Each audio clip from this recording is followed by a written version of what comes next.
Bismillahirrahmanirrahim. Assalamualaikum warahmatullahi wabarakatuh. Ismi Yuni Herdianti, jalastu fi qismi ta'limul lugha al-arabiyyah jim. Baiklah, di sini saya akan mempresentasikan tentang ilmu balaghah 2 yang bagian ilmu bayan. Di sini ada 3 ya. Yang pertama ada tasbih, kemudian majaz, dan yang ketiga kinayah. Untuk tasbih kita ambil ayat Quran surat Ibrahim ayat 26 dengan bunyi ayat Bismillahirrahmanirrahim. Wa masalu kalimatin khabisatin kasajaratin khabisatin jitusat min fawqil ardi malaha min qarar. Di sini kalimat yang buruk yaitu kalimatin khabisatin diserupakan dengan kasajaratin sayyiatin, kasajaratin khabisatin.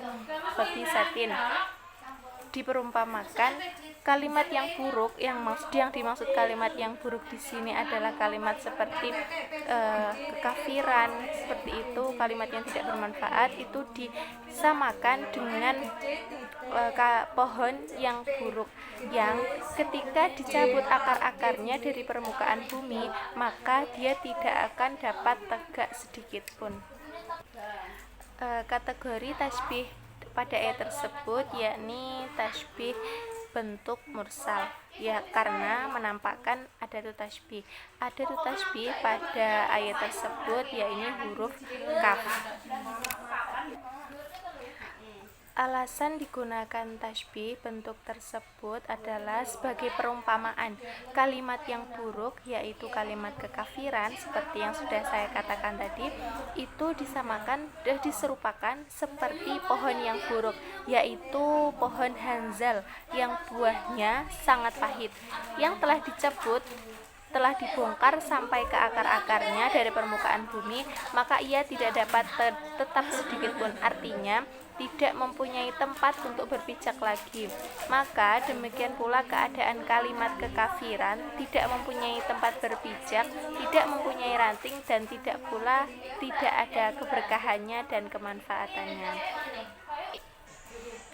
Kemudian aspek estetika penggunaan tasbih, yaitu Allah itu membuat perumpamaan-perumpamaan, yakni memberi contoh dan permisalan untuk manusia, supaya dengan demikian makna-makna abstrak dapat ditangkap melalui hal-hal konkret, sehingga mereka selalu ingat setelah memberi perumpamaan tentang kalimat yang baik, dilanjutkan dengan memberi perumpamaan kalimat yang buruk, yaitu perumpamaan kalimat yang buruk seperti pohon yang buruk yang telah dicabut akar-akarnya dari permukaan bumi, maka dia tidak akan dapat tegak sedikit pun. Diperselisihkan seperti apa ya? Yang jelas ini adalah contoh bagi bagian keyakinan orang-orang kafir, yakni ia tidak memiliki pijakan yang kuat, sangat mudah dirobohkan, amal-amalnya tidak berubah, alhasil kebalikan dari orang-orang beriman, atau kebalikan dari ayat 24 di atas. Nah, selanjutnya kita ambil yang dari majaz, kita ambil contoh Quran surat Yusuf ayat 82 dengan bunyi ayat Bismillahirrahmanirrahim. Was'alil qaryatal lati kunna fiha wal 'airal lati aqbalna fiha wa inna lasadiqun.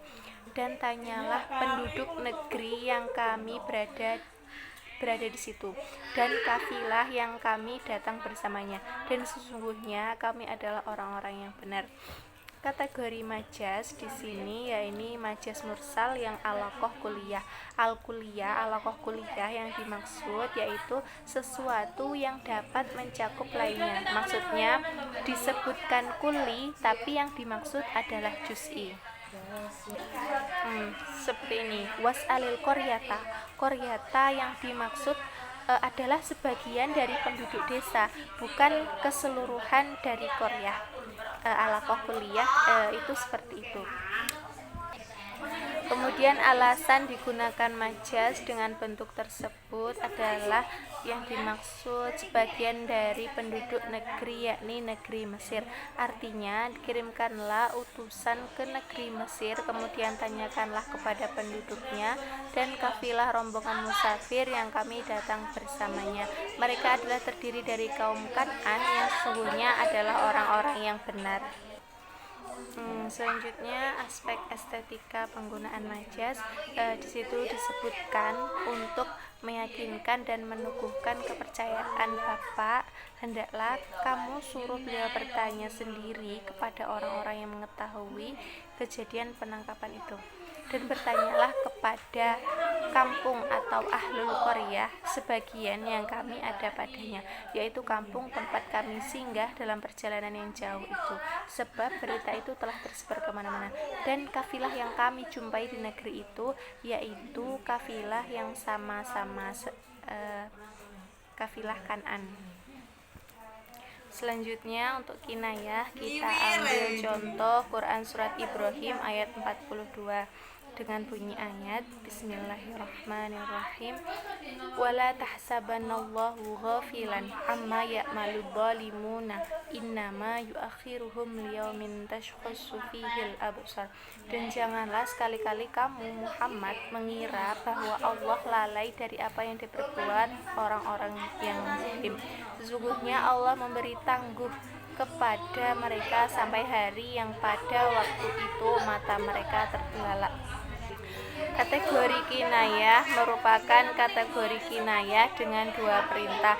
Larangan ini merupakan kinayah untuk pembuktian dan penetapan terhadap larangan yang terjadi di suatu tempat, yang orang akan mengira bahwa larangan tersebut terjadi karena sebab, yakni kelalaian dan penundaan hukum atas orang-orang zalim, seperti Tuhan lupa dan mengabaikan perbuatan mereka. Padahal sesungguhnya Allah tidak melalaikan, hanya saja ayat tersebut sebagai kinayah atau sindiran bagi orang-orang yang zalim tersebut. Kemudian alasan kewacanaan penggunaan kinayah, karena dalam ayat tersebut Allah merasa kecewa melihat orang-orang yang zalim mengerjakan pekerjaan yang tidak diridhoi oleh Tuhan, melanggar perintahnya, berbuat berbagai maksiat dan kedurhakaan. Kadang-kadang orang yang beriman dan setia melakukan perintah Tuhan merasa tidak sabar. Kesewenang-wenangan orang yang zalim itu terlalu lambat rasanya dibiarkan oleh Tuhan. Memang setiap perbuatan yang salah itu dirasai oleh orang yang membencinya terlalu lama, sampai kadang-kadang timbul pertanyaan dalam hati, sampai kapan mereka itu dibiarkan seperti itu, dibiarkan berbuat zalim?